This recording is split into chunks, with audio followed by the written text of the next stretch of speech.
사랑하는 성도님들, 오늘 저는 여러분과 함께 인류 역사상 가장 거룩하고 가장 깊고 가장 영원한 순간으로 들어가고자 합니다. 지금으로부터 약 2000년 전 팔레스타인 땅, 예루살렘 성곽 골고다 언덕 위에서 한 사람이 십자가에 못 박혔습니다. 그분의 손에는 굵은 쇠못이 박혀 있었고 머리에는 가시 면류관이 씌워져 있었습니다. 발에도 못이 박혀 있었고 옆구리는 창에 찔렸으며 등은 채찍에 맞아 살이 너덜너덜 뜯겨 있었습니다. 그분이 십자가에 달려 계신 6시간 동안 하늘은 어두워졌고 땅은 진동했으며 성전 휘장은 위에서 아래로 찢어졌습니다. 그리고 그 극한의 고통 가운데서 그분은 7마디의 말씀을 하셨습니다. 사랑하는 성도님들, 그 7마디의 말씀 하나하나가 오늘 우리의 신앙을 완전히 바꿀 수 있는 능력을 가지고 있습니다. 혹시 이런 생각을 해보신 적 있으십니까? 예수님께서 왜 그 극한의 고통 속에서도 말씀을 하셨을까? 십자가에 달린 사람은 보통 숨을 쉬는 것 자체가 극도로 힘든 고통입니다. 숨을 들이쉬려면 못 박힌 발로 몸을 밀어 올려야 하고 그럴 때마다 상상할 수 없는 고통이 온몸을 관통합니다. 그런 상황에서 말을 한다는 것은 보통 일이 아닙니다. 그런데 예수님께서는 7마디의 말씀을 하셨습니다. 그것은 우연이 아닙니다. 그것은 준비된 말씀이었습니다. 그것은 우리를 위한 말씀이었습니다. 그것은 영원히 살아있는 말씀이었습니다. 오늘 이 스크립트를 통해 저는 그 7마디의 말씀을 하나씩 함께 묵상하려 합니다.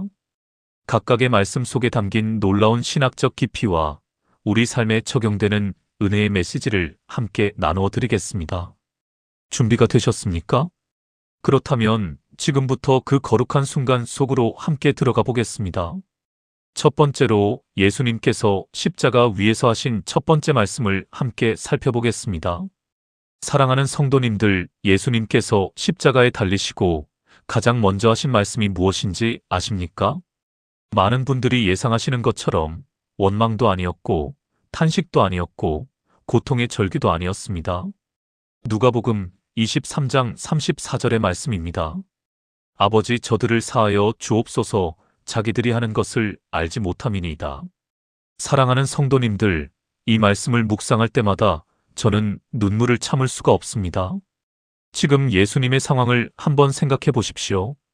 방금 전 손에 굵은 쇠못이 박혔습니다. 손바닥의 신경이 끊어지는 그 고통이 온몸으로 전해지는 그 순간입니다. 발에도 못이 박혀 있습니다.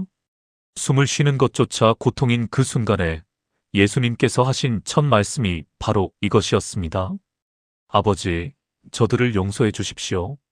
저들이 누구입니까? 자신을 십자가에 못 박은 군인들입니다.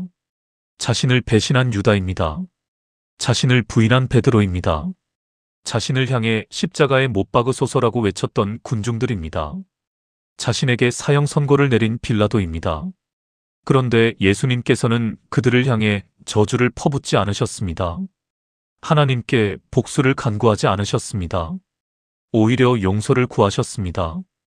이것이 바로 예수님의 사랑의 본질입니다. 사랑하는 성도님들, 헬라어 원문을 보면 이 부분이 더욱 놀랍습니다. 아페스 아우토이스라는 표현은 단순한 일회성 용서가 아니라 계속해서 용서해달라는 지속적인 간구를 뜻합니다. 예수님께서는 단 한 번의 용서로 끝내신 것이 아니라 그 고통의 순간에도 끊임없이 우리를 위한 용서를 간구하고 계셨던 것입니다. 그런데 더욱 놀라운 것은 이 말씀의 배경입니다. 이사야 53장 12절을 보면 이런 말씀이 있습니다. 그가 많은 사람의 죄를 담당하며 범죄자를 위하여 기도하였느니라. 이것은 예수님께서 태어나시기 약 700년 전에 이사야 선지자가 예언한 말씀입니다. 십자가에서 예수님께서 죄인들을 위해 기도하실 것을 이미 하나님께서 예비하셨고 그대로 성취되었습니다. 사랑하는 성도님들, 이 말씀이 오늘 우리에게 주는 메시지는 무엇입니까? 용서입니다. 용서는 쉬운 일이 아닙니다.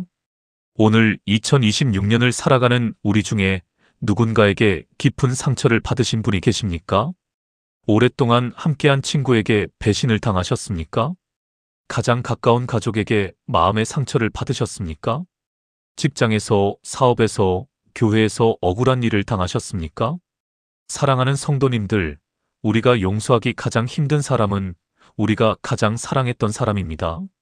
모르는 사람에게 받은 상처보다 사랑하는 사람에게 받은 상처가 훨씬 더 깊고 훨씬 더 오래 남습니다. 그런데 예수님께서는 자신을 십자가에 못 박은 사람들을 용서하셨습니다. 이것이 가능했던 이유가 무엇입니까? 자기들이 하는 것을 알지 못함이니이다.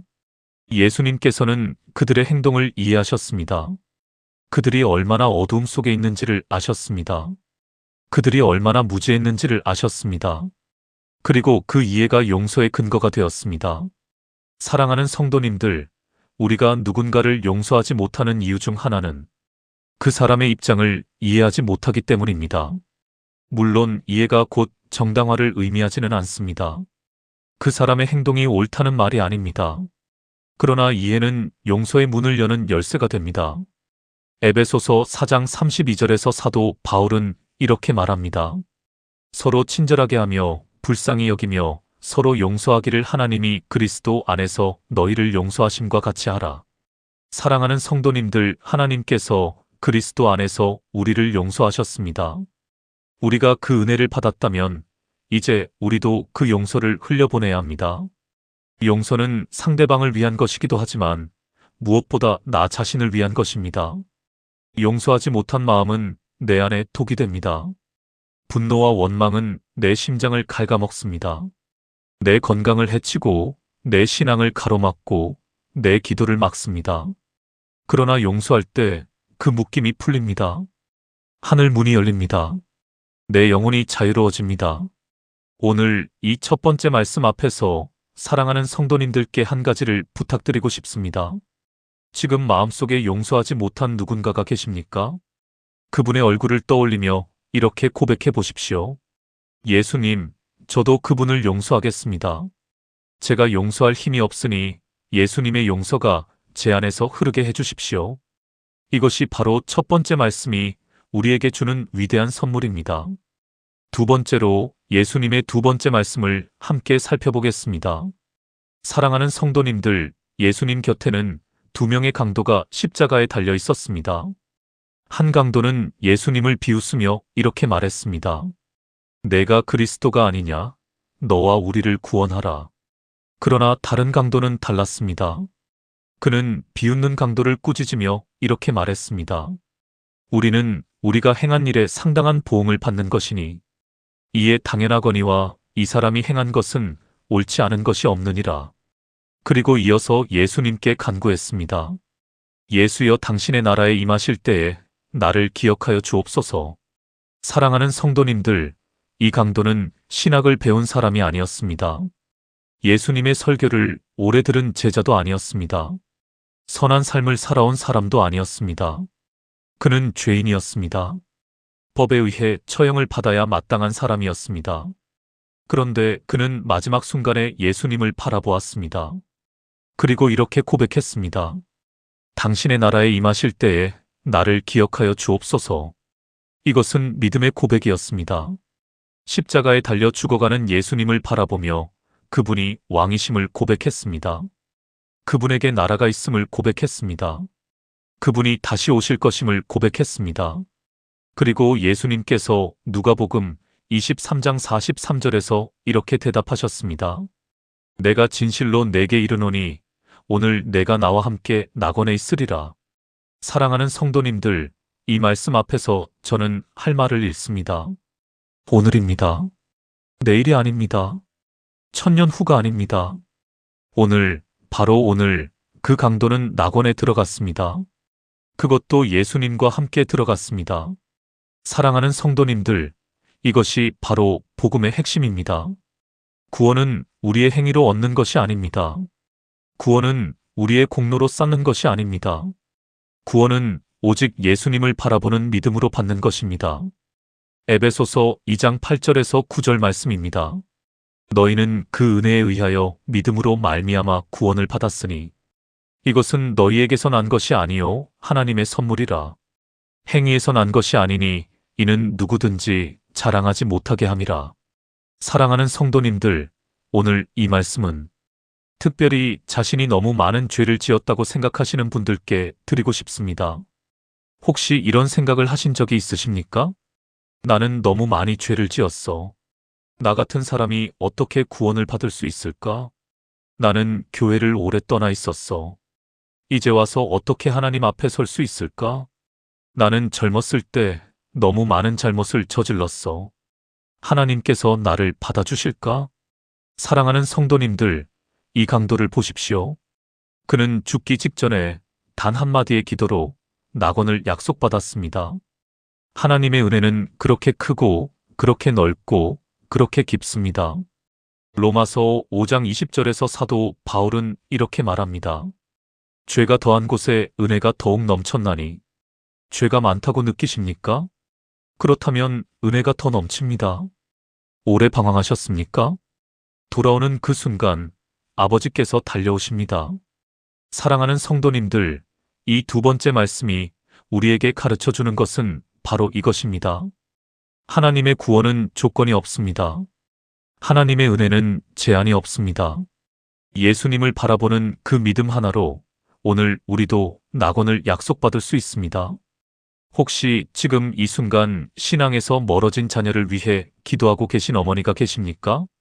오래 방황하는 아들, 딸을 위해 눈물로 기도하고 계십니까? 이 강도의 이야기를 붙드십시오. 마지막 순간에도 은혜는 임합니다. 포기하지 마십시오. 기도를 멈추지 마십시오. 하나님의 구원의 역사는 아직 끝나지 않았습니다. 세 번째로 예수님의 세 번째와 네 번째 말씀을 함께 살펴보겠습니다. 사랑하는 성도님들, 세 번째 말씀은 요한복음 19장 26절에서 27절에 기록되어 있습니다. 예수님께서 십자가 위에서 내려다 보시니 사랑하는 제자 요한과 그리고 어머니 마리아가 서 있었습니다. 예수님께서는 어머니를 향해 이렇게 말씀하셨습니다. 여자여 보소서 아들이니이다. 그리고 요한을 향해 이렇게 말씀하셨습니다. 보라 내 어머니라. 그리고 그때부터 요한은 마리아를 자신의 어머니로 모셨습니다. 사랑하는 성도님들, 이 장면 앞에서 잠깐 멈춰 보시겠습니까? 예수님께서는 지금 죽어가고 계십니다. 온 인류의 죄를 짊어지고 하나님의 심판을 받으시는 그 고통의 절정에서 예수님의 마음속에는 어머니가 있었습니다. 마리아는 지금 어떤 상태였겠습니까? 자신이 낳은 아들이 눈앞에서 십자가에 못 박혀 죽어가고 있습니다. 루가복음 2장 35절에서 시므온이 예언한 말씀이 기억나십니까? 칼이 내 마음을 찌르듯 하리라. 그 예언이 지금 이 순간 마리아의 심장 속에서 성취되고 있었습니다. 그런데 예수님께서는 그 고통의 순간에도 어머니를 잊지 않으셨습니다. 어머니가 홀로 남겨지지 않도록 요한에게 부탁하셨습니다. 사랑하는 성도님들, 이 말씀이 우리에게 가르쳐 주는 것은 무엇입니까? 예수님께서는 하나님이시면서도 인간이셨습니다. 그분은 우리의 가족 관계를 소중히 여기셨습니다. 어머니를 향한 효심을 마지막까지 잊지 않으셨습니다. 오늘 우리 중에 연로하신 부모님을 두신 분들이 계십니까? 혹시 바쁜 일상 속에서 부모님께 연락을 드리는 것이 뒤로 미뤄지고 있지는 않습니까? 이 세 번째 말씀이 우리 마음을 두드리지 않습니까? 예수님께서는 죽어가시면서도 어머니를 기억하셨습니다. 우리는 건강하게 살면서 부모님을 기억하고 있습니까? 사랑하는 성도님들, 오늘 집으로 돌아가시면 한 번만 전화를 드려보십시오. 어머니, 아버지, 건강하세요? 보고 싶어요. 그 한마디가 부모님의 남은 삶에 얼마나 큰 위로와 기쁨이 될지 모릅니다. 이제 네 번째 말씀입니다. 사랑하는 성도님들, 이 네 번째 말씀은 예수님이 십자가에서 하신 말씀 중에 가장 신비롭고 가장 깊고 가장 우리가 이해하기 어려운 말씀입니다. 마태복음 27장 46절의 말씀입니다. 나의 하나님, 나의 하나님, 어찌하여 나를 버리셨나이까? 사랑하는 성도님들, 이 말씀을 처음 들으셨을 때 어떤 생각이 드셨습니까? 혹시 이런 의문이 드셨습니까? 예수님이 하나님께 버림을 받으셨다고? 그게 어떻게 가능하지? 이 말씀은 시편 22편 1절의 말씀을 인용하신 것입니다. 시편 22편은 다윗이 쓴 시편인데 이 시편 전체가 십자가 사건을 놀랍도록 정확하게 예언하고 있습니다. 그들이 내 옷을 나누며 내 의복을 제비 뽑나이다라는 구절도 있고, 나를 보는 자는 다 나를 비웃으며 입술을 비죽이고 머리를 흔들며라는 구절도 있습니다. 이 모든 것이 십자가에서 그대로 이루어졌습니다.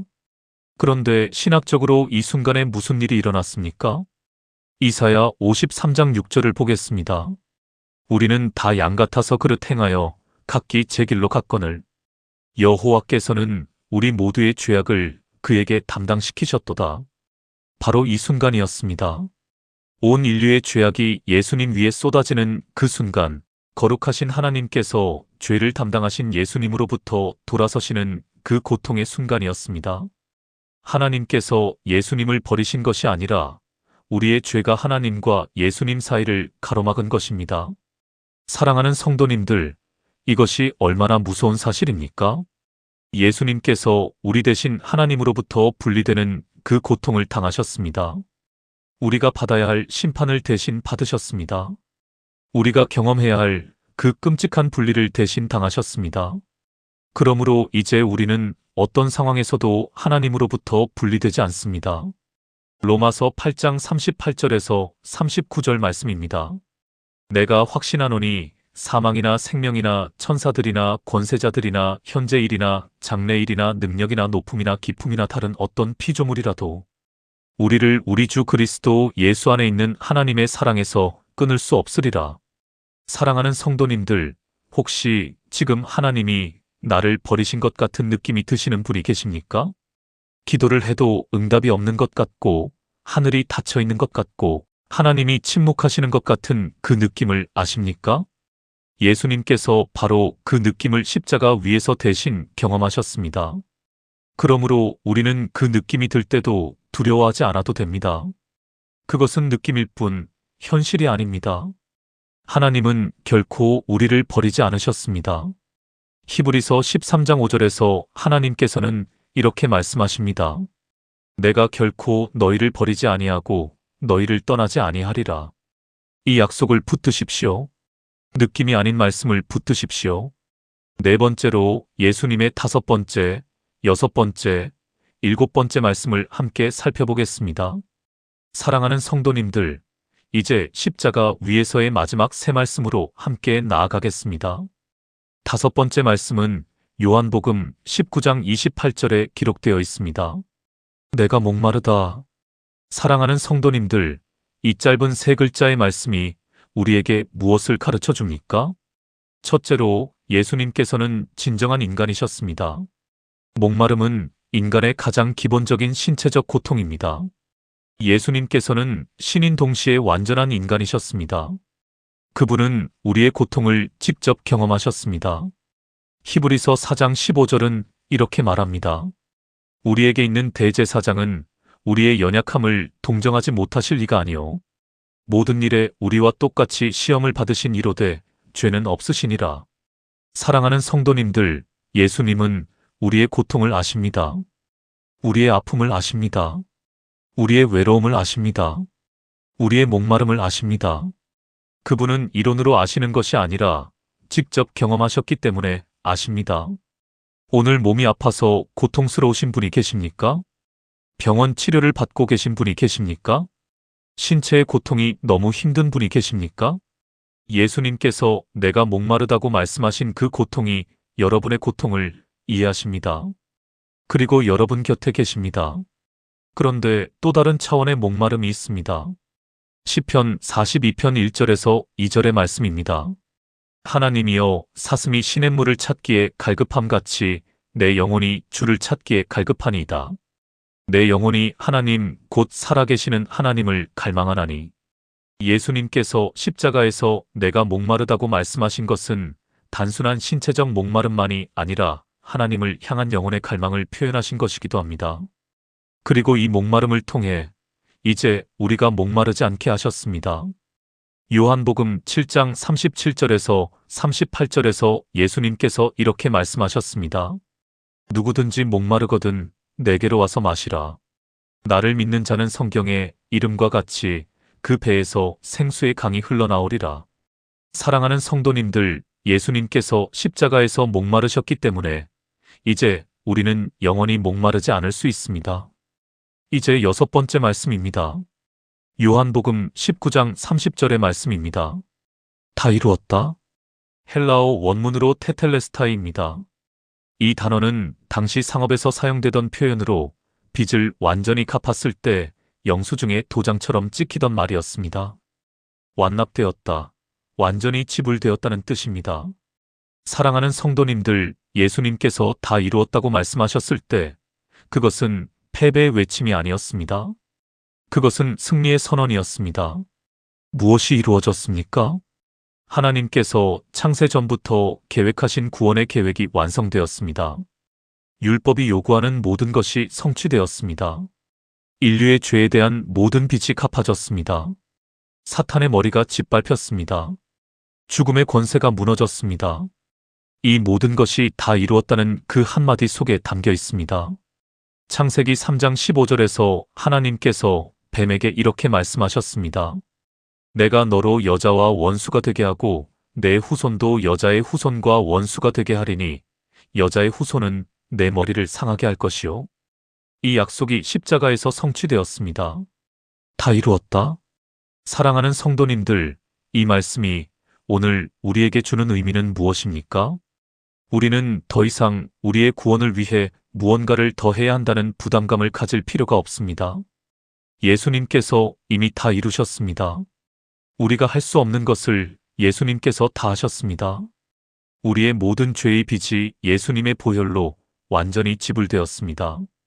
이제 우리는 죄책감이 아닌 감사함으로 하나님 앞에 설 수 있습니다. 두려움이 아닌 담대함으로 하나님의 보좌 앞으로 나아갈 수 있습니다. 율법의 정죄가 아닌 은혜의 자유 안에서 살아갈 수 있습니다. 이것이 다 이루었다는 말씀의 위대한 선물입니다. 그리고 드디어 7번째 말씀입니다. 누가복음 23장 46절의 말씀입니다. 아버지, 내 영혼을 아버지 손에 부탁하나이다. 사랑하는 성도님들, 이 마지막 말씀 앞에서 저는 깊은 평안을 느낍니다. 예수님의 마지막 말씀은 원망도 아니었고 절망도 아니었습니다. 마지막 말씀은 아버지를 향한 신뢰의 고백이었습니다. 이 말씀은 시편 31편 5절의 말씀을 인용하신 것입니다. 내가 나의 영을 주의 손에 부탁하나이다. 진리의 하나님 여호와여, 나를 속량하셨나이다. 유대인 어머니들은 자녀들이 잠자리에 들 때 이 시편 9절을 가르쳐 주었다고 합니다. 매일 밤 잠들 때 이 기도를 하도록 가르쳤습니다. 그러니까 예수님께서 마지막으로 하신 말씀은 어머니 마리아로부터 어린 시절에 배운 그 잠자리 기도였던 것입니다. 얼마나 아름답고 얼마나 깊고 얼마나 평안한 말씀입니까?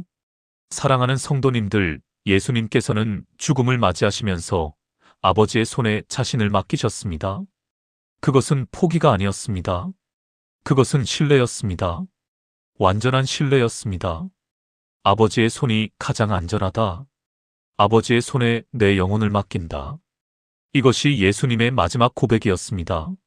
사랑하는 성도님들, 오늘 우리도 이 기도를 드릴 수 있습니다. 삶이 두렵고 불안할 때 아버지, 내 영혼을 아버지 손에 부탁합니다. 미래가 불확실할 때 아버지, 내 삶을 아버지 손에 맡깁니다.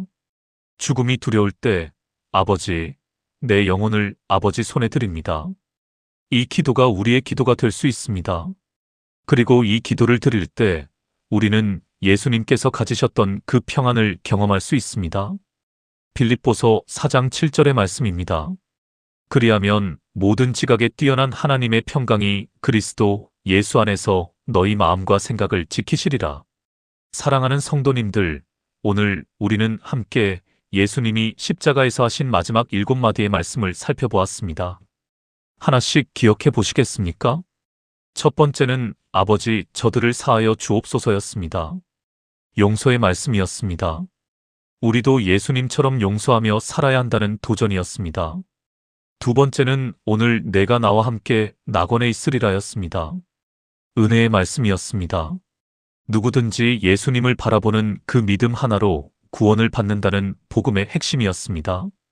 세 번째는 여자여 보소서 아들이니이다. 보라 내 어머니라였습니다. 관계의 말씀이었습니다. 죽어가시면서도 어머니를 기억하신 예수님의 사랑이었습니다.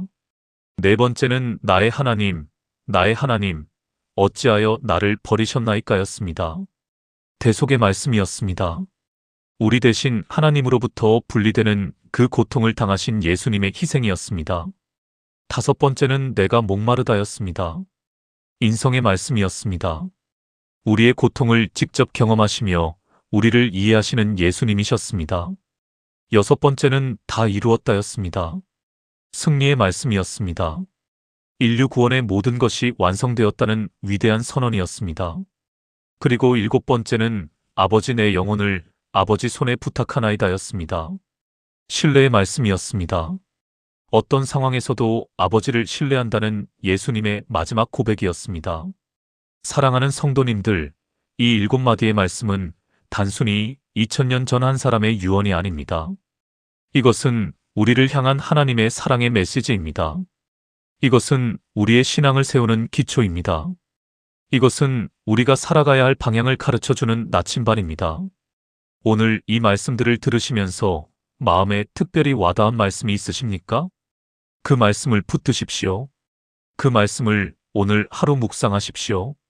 그 말씀이 여러분의 삶을 변화시킬 것입니다. 사랑하는 성도님들, 오늘 이 영상이 유익하셨다면 좋아요 버튼을 눌러주십시오. 그리고 댓글란에 오늘 말씀 중 어떤 말씀이 가장 마음에 와닿으셨는지 나눠주십시오. 저는 여러분의 댓글 하나하나를 소중히 읽고 있습니다. 그리고 이 채널을 구독하지 않으신 분들은 구독 버튼을 눌러주십시오. 매주 여러분의 신앙을 세우는 말씀의 영상을 올려드리겠습니다. 오늘도 이 시간을 함께해 주신 사랑하는 성도님들께 진심으로 감사드립니다. 예수님께서 십자가에서 하신 그 말씀들이 오늘 여러분의 삶 속에서 살아 역사하기를 간절히 소망합니다. 용서하며 살아가시고 은혜 안에서 감사하시며 어려운 순간에도 아버지의 손을 붙드십시오. 하나님께서 여러분 한 분 한 분을 지키시고 인도하시고 축복하시기를 예수님의 이름으로 축원합니다. 아멘.